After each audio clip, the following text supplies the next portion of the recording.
धन्यवाद अध्यक्ष महोदय। उत्तर में इकोनॉमिक सेंसिटिव जोन का उल्लेख किया गया है और इकोनॉमिक सेंसिटिव जोन्स में कुछ एक्टिविटीज होते हैं जो प्रोहिबिटेड होते हैं। असम में एक इकोनॉमिक सेंसिटिव जोन है होलोंगापार गिबॉन सैंक्चुरी, होलोंगापार गिबॉन सैंक्चुरी। इसका जब ड्राफ्ट नोटिफिकेशन 2018 में निकलता है कि कौन से वो एक्टिविटीज प्रोहिबिटेड है, तो उसमें तेल और गैस का विवरण होता है। Setting of industries including new oil and gas exploration causing pollution, उनके ड्राफ्ट नोटिफिकेशन उनके एनेक्स्चर में आता है। यह है 2018 में।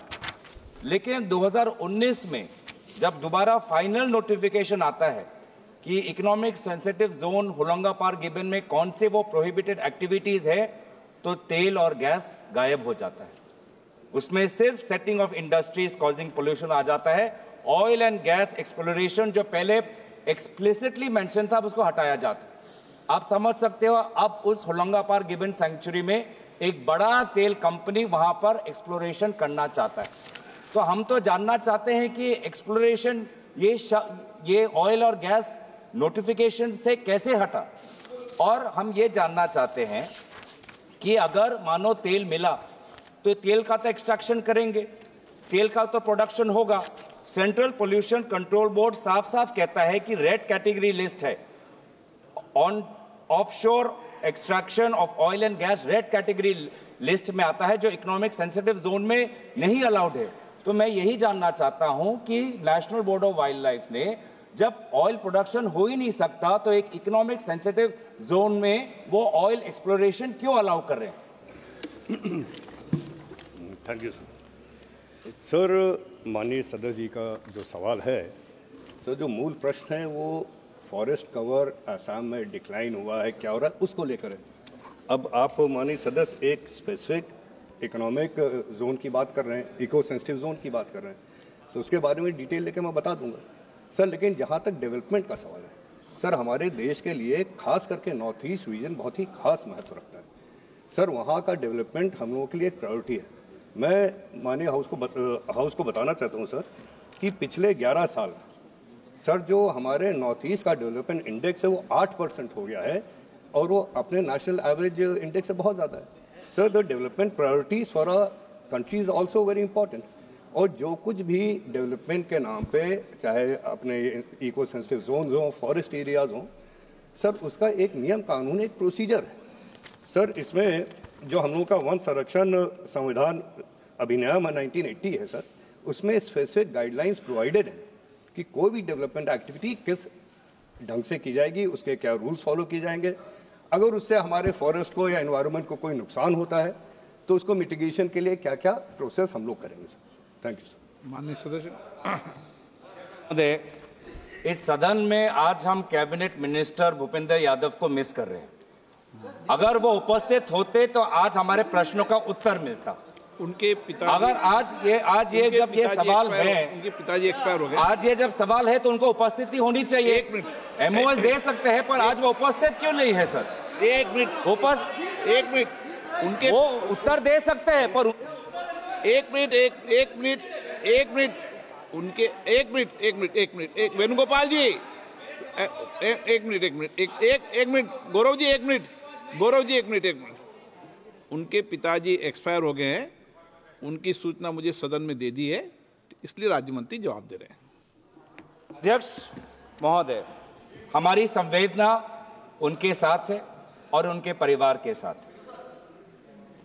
मेरा दूसरा सवाल है सर कि Assam forest cover has reduced by 86 square kilometres between 21 and 23। ये India state of forest report का है। तो जितना भी गतिविधियों का उल्लेख आदरणीय मंत्री ने किया है, हो सकता है कि राज्य सरकार इनके एडवाइजरी को पालन नहीं कर रही, या ये जो फंड्स भेज रहे हैं उसका राज्य सरकार दुरुपयोग कर रहे हैं, क्योंकि फॉरेस्ट कवर बढ़ा नहीं है, पिछले 3-4 सालों में घटा है। Indian state of forest report कहता है Assam forest cover has reduced by 86.66 square kilometres between 21 and 23, Altogether, as per Assam Science and Technology Environment Council, Assam has lost 83.92 square kilometers of forest and tree cover over 2 years. और सबसे ज्यादा कहां हो रहा है? सबसे ज्यादा हो रहा है कार्बी आंगलोंग में, सबसे ज्यादा हो रहा है डीमा हसाओ में, जहां पर सिवियर डिग्रेडेशन हो रहा है क्योंकि वहां पर जंगल काटे जा रहे हैं और अवैध कोयला खनन हो रहा है।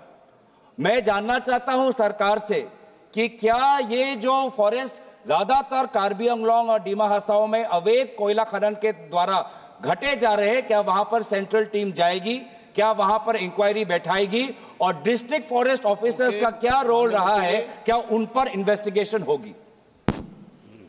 धन्यवाद अध्यक्ष महोदय। सर, मैं आपके थ्रू जानकारी में लाना चाहता हूं कि सर, जहां तक आसाम के रिकॉर्डेड फॉरेस्ट एरिया की बात है और जहां तक फॉरेस्ट कवर की बात है, सर पिछले 10 साल में डिजिटल चेंज जो हुआ है फॉरेस्ट कवर का आसाम में, वो घटा नहीं बल्कि 748.65 किलोमीटर बढ़ा है। और सर जो कि 2.72% है the total forest cover Assam. Sir पिछले साल में माननीय सदस्य जी का कंसर्न सही है कि पिछले साल में कम हुआ है, लेकिन कितना कम हुआ है? केवल 0.038%। सर इसके साथ साथ हम लोग आसाम में ट्री कवर बढ़ाने के लिए बहुत सारे स्टेप्स भी ले रहे हैं। सर कैंपा प्लांटेशन से हम लोगों ने 10,759 हेक्टेयर हम लोगों ने कवर किया सर बिटवीन 2020 एंड 21। सर इसी तरह फॉरेस्ट कवर के लिए यहाँ पे एक new battalion of Assam forest protection force raise की गई है, जिसमें 2000 फॉरेस्ट फ्रंटलाइन स्टाफ रिक्रूट किए गए हैं। सो जहाँ तक असम की बात है, Kaziranga also occupies a very special mention in Assam sir. वहाँ पे हम लोग नॉट ओनली हम लोगों ने पोचिंग खत्म कर दी है, लेकिन वहाँ पे सैकड़ों किलोमीटर अवैध इंक्रोचमेंट से खाली किए हैं। Sir government of India is taking these various steps and it is also part of the responsibility of the state forest officials to carry out these acts. हम लोग एक एडवाइजरी बॉडी हैं, हम लोग फाइनेंशियल असिस्टेंस देते हैं। इसके साथ जो कंसर्न माननीय सदस्य जी ने रेज किया है वो सही है, कम हुआ है लेकिन मार्जिनल कम हुआ है। और क्यों कम हुआ है सर, इसका इन्वेस्टिगेशन भी हम लोग कर रहे हैं। ठीक है, थैंक यू।